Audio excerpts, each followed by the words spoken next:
तो ठीक है बच्चों, पिछले वीडियो में हम लोग ग्रामर के अंतर्गत पार्ट्स ऑफ सब जो है सेंटेंस के अंतर्गत हम लोग पढ़े कि कैसे सब्जेक्ट पार्ट 4 भागों में विभक्त होता है। और जैसे उसमें है डिटरमाइनर और क्वालिफायर और एडजेक्टिवल फ्रेज हेड वर्ड। तो 4 पार्ट होते हैं जबकि वह हमारा हेड वर्ड नाउन होता है। जब नाउन होता है तो उसके 4 भाग हो सकते हैं, नहीं कि हमेशा 4 भाग हमेशा हों, लेकिन 4 पार्ट हो सकते हैं। तो ये subject head word noun pronoun के अलावा हम लोग देखें कि यहाँ नाउन प्रोनाउन के अलावा कभी कभी जिरंड और इन्फिनेटिव और एडजेक्टिव भी हो सकते हैं। तो अगर मान लीजिए प्रेडिकेट पार्ट दिया है, सब्जेक्ट पार्ट को डिसऑर्डर करके दिया है, हमें भरना है, तो अधिकतर हम बच्चे करते क्या कि नाउन प्रोनाउन को चयन करते हैं। पहले ट्राई करते हैं कि नाउन प्रोनाउन को सब्जेक्ट बनाकर देखा जाए, लेकिन कभी कभी हमारा नाउन प्रोनाउन सब्जेक्ट न हो करके वह जिरंड या इन्फिनेटिव हो जाता है सब्जेक्ट। क्यों? अगर ये स्थिति कब पैदा होती है, जो है जब हमें लगे हम रखते हैं नाउन प्रोनाउन रख करके देखें मीनिंगफुल वर्ड सेंटेंस नहीं बन पा रहा है, तब समझ जाना चाहिए कि कुछ गड़बड़ है। अधिकतर तो नाउन प्रोनाउन ही होता है। अगर नाउन प्रोनाउन से देख रहे हैं मीनिंगफुल सेंटेंस नहीं बन रहा है, तब हमें ध्यान देना चाहिए कि सब्जेक्ट के स्थान पर जो हेड वर्ड है वहाँ वह कहीं जिरंड तो नहीं, कहीं इन्फिनेटिव तो नहीं, कहीं जो है एडजेक्टिव तो नहीं। तो इसका हमें जो है रख करके जो है ट्राई करना चाहिए और बनाना चाहिए कि मीनिंगफुल सेंटेंस बन जाए। तो आइए इस चैप्टर इस चार्ट में जो टेबल है इसमें हम लोग देखेंगे कि हेड वर्ड के जगह पर जो है 2 सेंटेंस जिरंड के हैं और 2 जो है इन्फिनेटिव से बने हैं। तो कभी कभी जो है हेड वर्ड में जो जिरंड और इन्फिनेटिव होता है या सब्जेक्ट का काम करता है और उसके बाद सीधे प्रेडिकेट यानी वर्ब शुरू हो जाती है और सेंटेंस बन जाता है। जैसे है वॉकिंग इज यूजफुल, इसको छोड़ दे इस पार्ट को, मॉडिफायर ऑब्जेक्ट को, तो वॉकिंग इज यूजफुल ये भी एक वाक्य मीनिंगफुल हो गया। तो अगर मान लीजिए ये नहीं है, जो मॉडिफायर ऑब्जेक्ट उसमें नहीं है जो भरने के लिए है, तो हमारा इससे वाक्य बन गया, मीनिंगफुल हो गया। लेकिन अगर इसमें ये भी दे दिया है तो ये होता है, ये हमारा जो हेड वर्ड का ये मॉडिफायर ऑब्जेक्ट, जैसे हम लोग पिछले टेबल पढ़े कि हेड वर्ड का एडजेक्टिवल फ्रेज होता है, नाउन शब्द का एडजेक्टिवल फ्रेज होता है जो कि हेड वर्ड के बाद लगता है। ऐसे ही हमारे जो है जिरंड और अब जो है इन्फिनेटिव जब हेड वर्ड के आते हैं तो इसका मॉडिफायर ऑब्जेक्ट होता है जो इसको मॉडिफाई करता है। इसको भी उसी तरह से पिछले टेबल जैसे बताया गया कि हेड वर्ड के बाद रखते हैं और उसके बाद वर्ब शुरू करते हैं, वर्ब या प्रेडिकेट शुरू करते हैं। तो यहाँ भी जहाँ हम जैसे हेड वर्ड के बाद रखते थे एडजेक्टिवल फ्रेज, तो वहीं जो है मॉडिफायर ऑब्जेक्ट रखते हैं। जैसे देखिए लिखे walking in the morning is useful, ये वाक्य पूरा होगा। वॉकिंग इन द मॉर्निंग, सुबह का टहलना, टहलना तो है लेकिन सुबह का टहलना जो है लाभदायक होता है। तो ये जो है तुरंत इसके बाद रखते हैं। मॉडिफायर अगर ऑब्जेक्ट है तो जिरंड के तुरंत बाद उसको करते हैं। पिछले दिन जिरंड का जो है व्याख्या किया गया। जिरंड क्या होता है? जिरंड जो है नाउन का काम करता है, वह वर्ब के फर्स्ट फॉर्म में आईएनजी जोड़ने से बनता है। वॉक है तो वॉकिंग, स्विम है तो स्विमिंग, गो है तो गोइंग, रीड है तो रीडिंग, जो भी वर्ब होती है उसमें आईएनजी जोड़ते हैं जिसका अर्थ नानी ने निकलता है, वह जो है जिरंड कहते हैं और वह नाउन काम करता है। तो यहाँ है कि सुबह का टहलना उपयोगी है, तो walking in the morning is useful. दूसरा वाक्य देखिए, अगर हम इसको छोड़ दें, मान लीजिए ये नहीं है, तो हमारा सेंटेंस ये भी मीनिंगफुल हो जाएगा, swimming is a good exercise, तैरना एक अच्छा व्यायाम है, तो वाक्य पूरा हो गया। लेकिन अगर उसमें ये भी दिया है इन द रिवर भी स्विमिंग, दो दे दिया है क्रम बदल करके सामने, और सब्जेक्ट पार्ट को पूरा करिए, प्रेडिकेट तो दिया रहेगा। जब सब्जेक्ट पूछेगा तो प्रेडिकेट दिया रहेगा, प्रेडिकेट पूछेगा तो सब्जेक्ट जो है सब्जेक्ट दिया रहेगा, प्रेडिकेट ही जो है भरना होता है। तो अब यहाँ देखेंगे तो हम पहले जिरंड को लिखेंगे स्विमिंग। अब कहाँ स्विमिंग भाई, कहाँ तैरना? इन द रिवर, नदी में तैरना इज ए गुड एक्सरसाइज, अच्छा जो है व्यायाम है। तो तुरंत इसके बाद लिखते हैं जो मॉडिफायर ऑब्जेक्ट होता है, जो इसको मॉडिफाई करता है, जैसे एडजेक्टिवल प्रदान, एडजेक्टिवल फ्रेज में जो नाउन को जो है क्वालिफाई करता था उसको हम तुरंत हेड वर्ड के बाद लिखते थे, तो ऐसे ही इसके तुरंत बाद लिखेंगे, तब प्रेडिकेट यानी वर्ब लिखेंगे और शेष चीज़ कम्प्लीमेंट या अदर्स जो भी चीज़ है उसके बाद लिखते हैं। तो swimming in the river is a good exercise. अब आइए नीचे का सेंटेंस देखिए, वही जो हेड वर्ड के जगह पर यहाँ जो है जिरंड है और यहाँ जो है इन्फिनेटिव है। इन्फिनेटिव वर्ब पहले टू लगाकर बनता है, ये भी अर्थ में भी नाउन काम करता है, और यह टू वर्ब के पहले टू लगाकर बनता है। इसका अर्थ भी नानी निकलता है, जैसे उसका निकलता है इसका अर्थ भी वही होता है। और अब देखिए, टू ओबे आवर एल्डर्स या आवर टीचर्स, तो इज आवर ड्यूटी, तो अपने बड़ों का आज्ञा का पालन करना हमारा कर्तव्य है। और मतलब हेडवर्ड, इसके बाद आवर एल्डर्स क्या है, मॉडिफायर ऑब्जेक्ट है इसका, और इसके बाद हमारा जो है प्रेडिकेट शुरू होता है, वर्ब से दाहिने तरफ जितनी है से प्रेडिकेट वर्ब को लेते हुए। यहाँ देखिए, to get good marks is my M.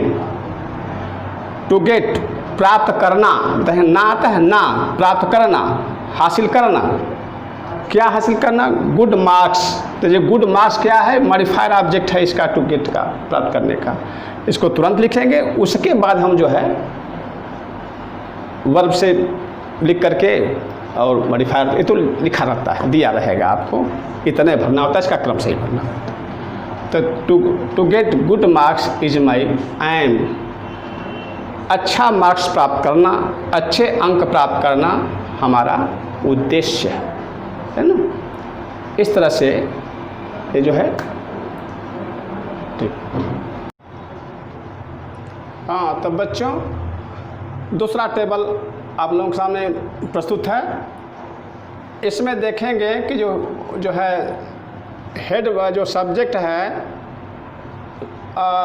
Subject की जगह पर कभी कभी इट और देयर का प्रयोग होता है। पीछे हम देखें कि नाउन, प्रोनाउन और जो है जिरंड और इन्फिनेटिव, और अब इस लिस्ट में देख रहे हैं इस जो है टेबल में कि इट और देयर दो शब्द हैं जो कि सब्जेक्ट का कार्य कर रहे हैं। ये अधिकतर होता है जब मौसम का हाल बताना हो, सर्दी गर्मी मौसम, इसका हाल बताना होता है तो इट का प्रयोग करते हैं। जो है यह इम्पर्सनल प्रोनाउन होता है, इट इम्पर्सनल प्रोनाउन। यह इंट्रोडक्टिव कहा जाता है, देयर जो है इंट्रोडक्टिव होता है। तो यह विशेष रूप से परिचय दिलाता है। यह मौसम जो है दिन बताने के लिए और गर्मी सर्दी बताने के लिए मौसम इसका प्रयोग होता है। जैसे देखिए, it is very pleasant today, आज का दिन बहुत ही सुहावना है, आज का दिन बहुत ही सुहावना है। तो इट इज़, देखिए सब्जेक्ट रूप में इट का प्रयोग करेंगे, it is very pleasant today, आज का दिन बहुत ही सुहावना है। देखिए मौसम बता रहा है। यहाँ देखिए दिन का गर्मी सर्दी का जो है दूसरे में बता रहा है कि कैसा है दिन आज का। तो है it is very hot today, आज बहुत ही गर्मी है, आज बहुत ही गर्मी है, ये जो है बता रहा है। और अगर मान लीजिए होता है, अगर ठंडी होता है तो क्या कहते हैं, it is very cold today. अगर ठंडी होती तो it is very cold today, it is very hot today. और दिन बताने के लिए लिखे इट इज़ संडे, आज क्या है, संडे है। ऐसे ये जब देर का प्रयोग होता है, जैसे हम तत्काल जैसे कमरे में, मेज पर, है ना, कक्षा में, अधिकतर अधिकरण, संस्कृत में जो अधिकरण होता है, अधिकरण कार्य जिसमें में पै पर होता है, में पै पर जिन शब्दों के तत्काल बाद अधिकतर आए, में, कमरे में, पेड़ पर, है ना, तो इस तरह से अगर किसी शब्द के बाद में पै पर तत्काल आ जाते हैं तो समझ जाइए कि देयर का प्रयोग अधिकतर होता है। जैसे देखिए, तो हमारे कक्षा में कितने में जो है 20 विद्यार्थी हैं। कक्षा में, हम कक्षा में खाली याद है, कक्षा में 20 विद्यार्थी, या हमारी कक्षा में वही जो है 20 विद्यार्थी हैं। तो मैं आ गया कक्षा में, तो अब यहाँ से देयर शुरू करेंगे। There are 20 students in my class. तो यहाँ जो है सब्जेक्ट के रूप में देयर का प्रयोग है। तो हमारे कक्षा में 20 विद्यार्थी हैं हमारे, और दूसरा होता है हमारे कक्षा में 100 विद्यार्थी हैं। तो क्या होगा, देयर आर 100 स्टूडेंट्स इन अवर या इन माई क्लास। मेरे है तो माई, अवर हमारा है तो अवर कर दीजिए।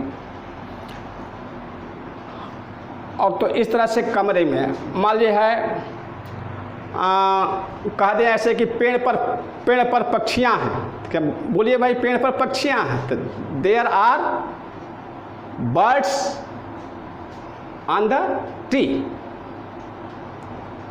है ना। टेबल के अंदर बिल्ली है, तो सिंगल है तो देयर इज है, इज हैं, आर, था, वाज, थे, वेयर, है ना। इस तरह से अगर है कि जो है टेबल के अंदर बिल्ली है तो there is a cat under the table. ताकि जो है टेबल पर डस्टर है, बोलिए डस्टर है, तो देयर इज डस्टर इंग्लिश शब्द है, there is duster on the table. ऐसे ही देखिए है, there are 20 students in my class, हमारे कक्षा में 20 विद्यार्थी हैं। और there was a cat on the table, table पर बिल्ली थी, है ना, वाज थी, तो there was a cat, table पर एक बिल्ली थी, बैठी थी या थी। जब कोई देखिए कोई कथा शुरू होती, कोई कहानी शुरू होती है कि एक बार एक जंगल में एक शेर रहता था, एक बार किसी गांव में एक बुढ़िया रहती थी। अगर ऐसी कथा जहां शुरू होती कहानी, तो हम अधिकतर देयर से शुरू करते हैं। जैसे है किसी गांव में एक बुढ़िया रहती थी, तो देखिए लिखा है there lived a woman in a village. तो सब्जेक्ट के स्थान पर देयर का प्रयोग करेंगे, तो there lived a woman in a village. देखिए रहती बुढ़िया रहती थी, अगर कह दे कि एक जो है ये भी होगा, अगर है किसी गांव में एक बुढ़िया थी या किसी जंगल में एक शेर था, किसी जंगल में होता, किसी जंगल में एक शेर था, तब क्या कहेंगे? There was a lion in a jungle और इन द फॉरेस्ट। ठीक है, तो इस तरह से there lived a woman in a village. तो इस तरह से देखें कि जब किसी कथा का शुरुआत करना हो कहानी का, जहाँ एक समय की बात है, एक बार की बात, ऐसे तो देर शुरू होता है। और बता दें कि अगर कमरे में, पेड़ पर, है ना, इस तरह से कोई में पेपर तत्काल आ जाए, समझिए देर से शुरू करते हैं। और सर्दी गर्मी मौसम ये सब बताने के लिए हम इट कर्ता के रूप में कर्ता से हम यूज़ करते हैं, इसलिए इट और देयर भी सब्जेक्ट के स्थान पर इसका प्रयोग होता है। इस तरह से हम लोग देखें कि सब्जेक्ट के स्थान पर नाउन आता है, नाउन आ सकता है और प्रोनाउन आ सकता है और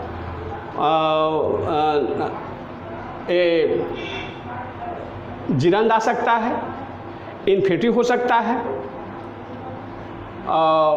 इट हो सकता है और देयर हो सकता है और एडजेक्टिव भी होता है। सब्जेक्ट के स्थान पर के जो है एडजेक्टिव भी हो सकता है। जैसे एडजेक्टिव कब होता है? जब किसी एडजेक्टिव शब्द के पहले दी आर्टिकल लगा दे तो वह नाउन का काम बन जाता है, वह बहुवचन बन जाता है सिंगुलर होते हुए।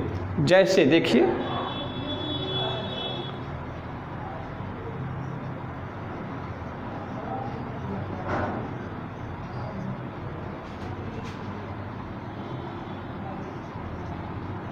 The poor are unhappy.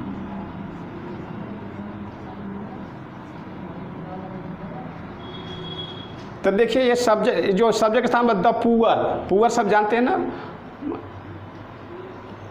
Poor man, अगर पुअर मैन के पहले है तो क्या एडजेक्टिव हो जाता है? अगर कहते पुअर मैन, है ना, पुअर बॉय, तो ये पुअर शब्द क्या है? एडजेक्टिव। लेकिन यहाँ देखिए दी पुअर कर दिए तो इसका मतलब क्या?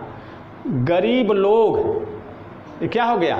गरीब लोग प्लूरल हो गया, दी पुअर्स नहीं, खाली द पुअर ही जो है प्लूरल हो गया। तो द पुअर आर अनहैप्पी, गरीब लोग दुखी होते हैं, दुखी रहते हैं। तो इसका ट्रांसलेशन होगा द पुअर आर अनहैप्पी। तो देखिए क्या है, ये शब्द जो है एडजेक्टिव है लेकिन एज ए नाउन, क्योंकि इसके दी लगा है। तो एडजेक्टिव के पहले अगर दी लग जाता है तो वह नाउन बन जाता है और वह पूरी जाति का वो कराता है, बोध कराता है, पूरे प्लूरल का बोध कराता है। द रिच मतलब धनी लोग, द पुअर गरीब लोग, द रिच धनी लोग हो जाता है, रिचेज नहीं, द पुअर्स नहीं, ऐसे। तो इस तरह से हम लोग देखें कि जो सब्जेक्ट के स्थान पर नाउन शब्द, प्रोनाउन शब्द, एडजेक्टिव शब्द और जिरंड आईएनजी लगा हुआ वर्ब में पहले, वर्ब के पहले टू लगा करके इन्फिनिटिव और इट और देयर, इतने शब्द जो है सब्जेक्ट के स्थान पर यूज हो सकते हैं। इसलिए जब भी हमें आए अधूरे भरने के लिए सब्जेक्ट पार्ट में, तो इस पर ध्यान देना चाहिए कि ऐसे शब्द का प्रयोग हमें होता है। और इस पर संदेह करके हमेशा ध्यान देना चाहिए कि अगर मीनिंगफुल जरा भी कोई अड़चन है, जैसे कि भाई कोई शब्द छूट रहा है या कोई शब्द बढ़ रहा है, तो हमें ध्यान रखना कि कोई ना कोई त्रुटि हो रही है और हमें इन पहलुओं पर विचार कर लेना चाहिए। इन शब्दों पर नाउन प्रोनाउन के अलावा हमें जिरंड और इन्फिनिटिव और ये शब्द हैं एट, देयर, और बता रहे हैं एडजेक्टिव पहले अगर दी लगा है तो उसको भी ध्यान में देना चाहिए ताकि मिस्टेक ना हो, हमारा मीनिंगफुल सेंटेंस बन सके। Thank you. ठीक है बच्चों, अब अगले टर्न पर हम लोग इस पर कुछ एक्सरसाइज लेकर के बोर्ड पर हम लोग देखेंगे कि कैसे मीनिंगफुल सेंटेंस बनता है, सब्जेक्ट पार्ट से कैसे मीनिंगफुल जो है सेंटेंस बनता है। तो हम अगले वीडियो में हम कुछ एक्सरसाइज करेंगे।